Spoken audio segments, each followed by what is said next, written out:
ऊंचा आवाज में बाबू। हस्बैंड। शादी कब हुई थी आपकी? 25 नवंबर 2020। 2020 में। हाँ। शादी लव मैरिज हुआ था क्या अरेंज मैरिज? Arrange marriage. रीति रिवाज से शादी हुआ? हाँ, हिंदू रीति रिवाज से। आपके बच्चे हैं? एक लड़की है। एक लड़की है। कितने दिन से अपने हस्बैंड से अलग हैं आप? मैं 4 मई 2022 से अलग हूँ। मैं 4 मई 2022 को इनके घर। आवाज थोड़ा ऊंचा आना चाहिए। 4 मई 2022 को मैं इनके घर से आई हूँ। और तब से क्या कहता हम लोग का कोई कांटेक्ट नहीं है। मैं बोलूँ पूरा? हाँ, पूरा बोलो। तो फिर क्या कहता है, मैं 2 जनवरी को क्या कहता है महिला हेल्पलाइन जो कोर्ट के पास है ना, मैं वहाँ गई। तो वहाँ से मैम बोली कि ठीक है हम बात करते हैं दोनों से, तो फिर अगर हो पाएगा हमसे संभलेगा तो ठीक है। तो मैं बोली ठीक है आपको ट्राई करना है तो कर लीजिए। तो मैं बोली ठीक है। तो वहाँ पे मैम बोली कि टाइम तो हमको 1 सप्ताह का। तो मैं बोली ठीक है ले लीजिए, पर मेरे हस्बैंड छुट्टी पे हैं, जो होगा उनको छुट्टी पे कर लीजिएगा। तो बोले ठीक है। तो फिर तुम 10 को आना। तो 10 को ये वहाँ पहुँचे महिला हेल्पलाइन। वहाँ से मुझे भी फ़ोन आया। तो फिर मैं गई तो मैम बोली कि क्या प्रॉब्लम है। तो मैं अपना सारा प्रॉब्लम बताई, तो ये भी अपना बताएं कि कुछ इनका जो प्रॉब्लम है बताएं, मुझे जो प्रॉब्लम बताएं। फिर मेरी बउआ को फिर ये मैम के पास मिलने चल गए। आज लेट पूरा हो गया था, हम दोनों को बात करने का टाइम मिला। वहाँ से मैम बोली ठीक है हम लोग तो क्लियर कर दे, तुम दोनों बात कर लो अकेले में, सबके सामने नहीं। जब इतना दिन से दूर हो 2 साल से, तो अकेले में बात कर लो। अकेले में बात किए, बैलेंस नहीं बन पाया। तो मैं बोली ठीक है छोड़ दीजिए, क्या कहता है। तो बोले अगला छुट्टी आऊँगा तो फिर क्या कर चलेगी ना। तो बोली ठीक है मैम से बात करूँगी तब ना। तो फिर मैं देखी मेरी बाबू का तबीयत ख़राब हो गया था, तो मैं घर आ गई। तो मैम वहाँ से फ़ोन की कि साक्षी जो यहाँ रिपोर्ट लिखवाई है तुम, तो क्या कहता है यहाँ पे नहीं बताएगी कि तुमको जाना या नहीं जाना है। तो मैं बताया कि मैम मेरा नहीं संभल पाएगा। तो मैं बोली ठीक है यहाँ पे लिख दो, हम कार्रवाई बंद कर देंगे। अगर तुमको कभी ज़रूरत हुआ तो हम कार्रवाई यहाँ से शुरू कर देंगे। बेटा निकलो, क्या कर रही है बेटा? छोड़ दो उसको, बोलो ना तुम। खेल रही है, छोड़ दो, खेल रही है। तो वहाँ से मैम बोली कार्रवाई बंद करना है हमको साक्षी। अच्छा ये मैटर हमको ये चीज नहीं जानना है। हम सिर्फ ये पूछ रहे तुमसे, तुम 2 साल से अलग हो। हाँ। ठीक है। कारण क्या था कि अलग हुई, 2 साल से अलग हो? मारपीट, गाली गलौज, या तुम्हें मेंटेनेंस तुमको नहीं मिलता था? क्या कारण था?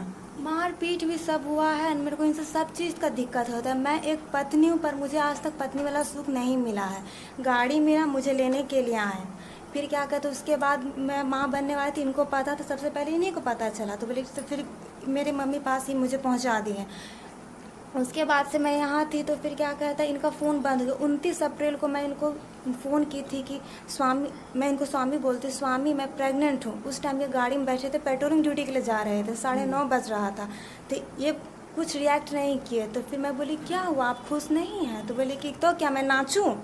तो मुझे लगा कि उस टाइम में ड्यूटी कर तो गुस्सा में है, तो इसलिए मैं बाद में कॉल करूँ। मेरी ठीक है रख दीजिए, बाद में कॉल कीजिएगा। अच्छा ये मैं 15 मई को, मेरा पहले सुन तो लीजिए। 15 मई तक हम दोनों का बात चला। 29 अप्रैल से हम दोनों का बात ठीक से होना बंद हो गई, मुझसे अच्छे से बात नहीं करने लग गए। मैं समझी कि शायद ये मेरे से गुस्सा है बेबी के लिए, तो फिर मैं इनको फोर्स भी नहीं की। ये ऐसा बात बोलते थे ना, तो मुझे लगता था कि ये सेफ़ रहे, मेरे लिए वही इंपॉर्टेंट है, क्योंकि वहाँ पुलवामा वैसा एरिया है CRPF का। तो उसके बाद से तो फिर 15 मई से मेरे से बातचीत करना बंद कर दिया। मैं कॉल करते जा रही थी इनको, जब जब इनको ड्यूटी का टाइम होता था, सुबह ड्यूटी निकलने से पहले और ड्यूटी आने के बाद, फ़ोन नहीं उठाएं। इकट्ठा ये आए अगस्त को, 11 अगस्त को।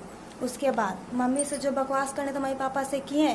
फिर मम्मी पापा बोले कि हो गया बेटा, मिलना है बीवी से कि नहीं मिलना है? तो बोले कि उसको मिलना है तो भेजिए। 9 बजे हम दोनों मिले, 9 बजे मिले। बेबी का ट्रीटमेंट जो होता है, मम्मी पापा बोले कि ट्रीटमेंट करना है तो की जाए, तो हम तो छोड़ नहीं देंगे अपनी बेटी को।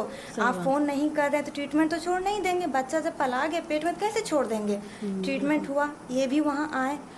मुश्किल से 22 दिन का छुट्टी आए होंगे CL, या कितना दिन का मुझे पता नहीं। फिर ये चलेगा 30 अगस्त को, 30 अगस्त को ये चलेगा छुट्टी काट के। फिर मेरा इनसे बात सितंबर में हुआ, 1 महीना बाद ये बात करना बंद कर दिए। फिर ये दिसंबर में छुट्टी आए। ये मारे तुमको कितने बार मारे हैं? हाथ मारे हैं। ठीक, हाँ बच्चा को लेकर मैडम 1 मिनट अभी चुप रहिए आप। ठीक है मारे हैं, ठीक।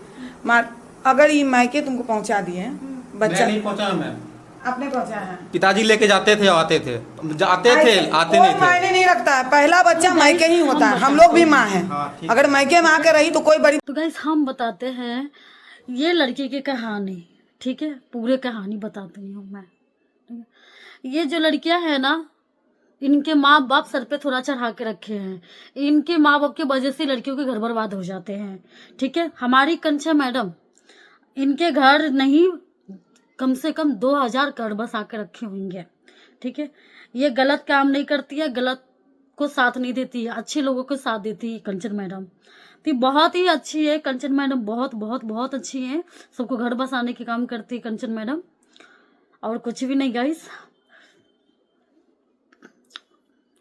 बाकी आपका क्या राय है ना है आप जरूर बताइएगा। आपका ये वीडियो और वीडियो हमारे चैनल पे मिल जाएगा, पूरा वीडियो देखिएगा, आपको समझ में आ जाएगा कि कंचन मैडम सच में अच्छा में काम करती है कि नहीं करती है।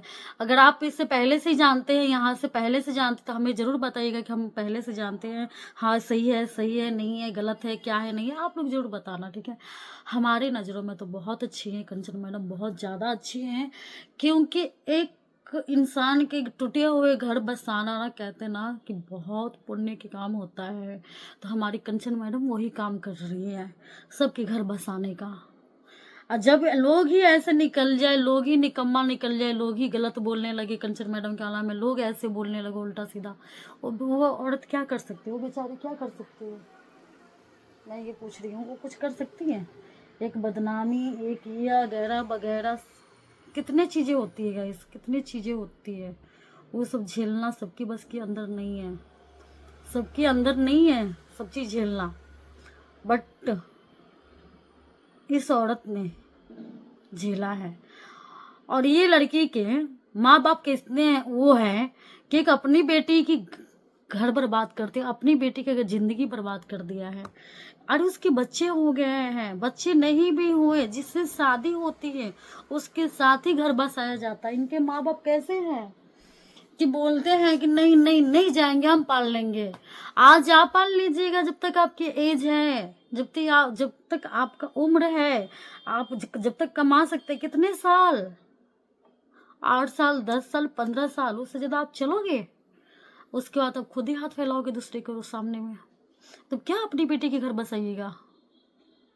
आप अपनी बेटी के क्या घर बसाइएगा? अब किसकी जिंदगी बर्बाद हो रही है इसमें से? न माँ की न बाप की, इसकी बेटियाँ का, इसकी बेटी के साथ साथ इसकी बेटी की, इसकी नतनी की जिंदगी बर्बाद हो रही है। न तो उसके माँ बाप का प्यार मिला, न उसको कहीं का प्यार मिलेगा। ठीक है, तो इसीलिए मैं सब माँ बाप से बोलूंगी, हर फैमिली से बोलूंगी, ऐसा राह ना दे जिससे आपने हाथ पकड़ा दिया है उससे ही घर बसाने की कोशिश कीजिए। ये नहीं कि नए नए नए नए दामाद खोजते रह जाइए, नए नए दामाद खोजने के चक्कर में लड़की की जिंदगी बर्बाद मत करिए। आप लोग समझे ना? हमारी कंचन मैडम बहुत ही अच्छी है, हर इंसान की घर बसाती है, अच्छी औरत है ये, बहुत अच्छी है। जितना ही बोलूँ इनको कि सच में एक भगवान के सामने में हाथ फैलाते हैं तो थोड़ा देर से घर बस कुछ देते हैं।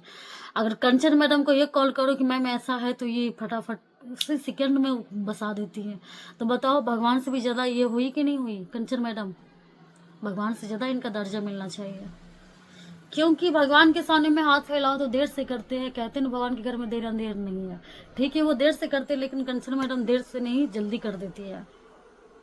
तो आप लोग गलत ऐसा मत बोलिए, गलत अपना बच्चे के लिए मत सोचिए, गलत कुछ मत बोलिए, मत सोचिए।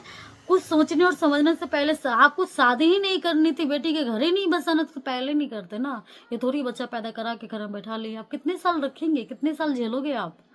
उसके साथ साथ दो बच्चे की जिंदगी बर्बाद हो रही है, आपकी बेटी की, उनकी बेटी की, दोनों बेटी की जिंदगी बर्बाद हो रही है। तो ऐसे माँ बाप को इससे दूर रहना। कोई ये वीडियो देख रहे, बहन माँ भाई, कोई भी आप जिंदगी में ये वीडियो देख रहे तो आप अपनी जिंदगी में ना किसी की घर बर्बाद मत कीजिए, हर इंसान के घर बसाने की कोशिश कीजिए, बर्बाद मत कीजिए। झगड़ा लड़ाई एक जगह है, घर तोड़ना बहुत बड़ा गुनाह है, तो इस तरह मत कीजिए आप लोग। चलिए हम नेक्स्ट वीडियो मिलते हैं, जब तक के लिए okay bye bye, good night, good morning, good afternoon, good evening.